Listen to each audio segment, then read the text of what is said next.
got my all contract money. গায়ানার হয়ে ম্যাচটা জিততে চাই ব্যক্তিগত কিছু কারণে।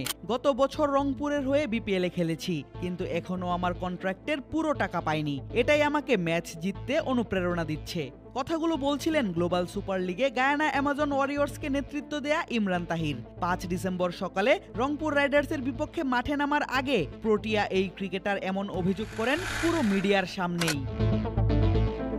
মঞ্চ প্রস্তুত বাংলাদেশ প্রিমিয়ার লিগের ২০২৪-২৫ আসরের বেশ ঘটা করেই হয়েছে মাস্কট উন্মোচন, থিম সং এর রিলিজ। কিন্তু টুর্নামেন্ট শুরুর আগেই এলো এমন গুরুতর অভিযোগ। বিপিএল নিয়ে নানা সময়ে নানা অভিযোগ শোনা গিয়েছে সংবাদ মাধ্যমগুলোতে, যার বেশিরভাগই প্লেয়ারদের সঙ্গে টাকা নিয়ে লেনদেন সম্পর্কিত। কিন্তু এর আগে ইনিয়ে বিনিয়ে অনেকে বললেও সরাসরি এই ব্যাপারে মুখ খুলেননি কোনো ক্রিকেটার। কিন্তু কোনো রাগ ঢাক না রেখেই ইমরান তাহির অভিযোগ করেন ক্যামেরার সামনে, সেটিও ভিন্ন এক ফ্র্যাঞ্চাইজি টুর্নামেন্টের মঞ্চে, যেখানে আছে ওয়েস্ট ইন্ডিজ, অস্ট্রেলিয়া, ইংল্যান্ডের মতো ক্রিকেটীয় দেশের ভিন্ন ভিন্ন ক্লাব। ফলে এতে যে অনেকটাই অপমানিত হলো বিপিএল, তা আলাদা করে বলার অপেক্ষা রাখে না।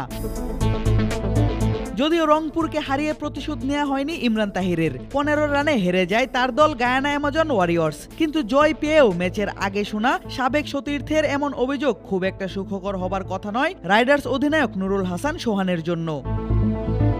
বিপিএল এর পরে শুরু হয়েও ইতোমধ্যেই বিশ্ব ক্রিকেটে জনপ্রিয়তা পাচ্ছে পাকিস্তান সুপার লিগ বা ক্যারিবিয়ান প্রিমিয়ার লিগের মতো ফ্র্যাঞ্চাইজি ভিত্তিক ক্রিকেট লিগগুলো। অপরদিকে দিন দিন বিদেশি ক্রিকেটারদের আনতে বেগ পেতে হচ্ছে বাংলাদেশের ফ্র্যাঞ্চাইজিগুলোকে। এর কারণ যে বহির্বিশ্বে বিপিএল নিয়ে সমালোচনা এবং বিদেশি প্লেয়ারদের সঙ্গে লেনদেনের স্বচ্ছতা না থাকা, তা ধারণা করা হচ্ছিল অনেক আগে থেকেই।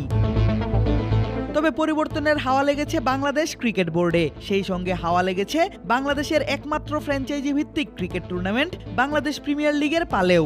গত আসরগুলো থেকে এবার বেশ ব্যতিক্রমভাবেই শুরু হলো আয়োজন।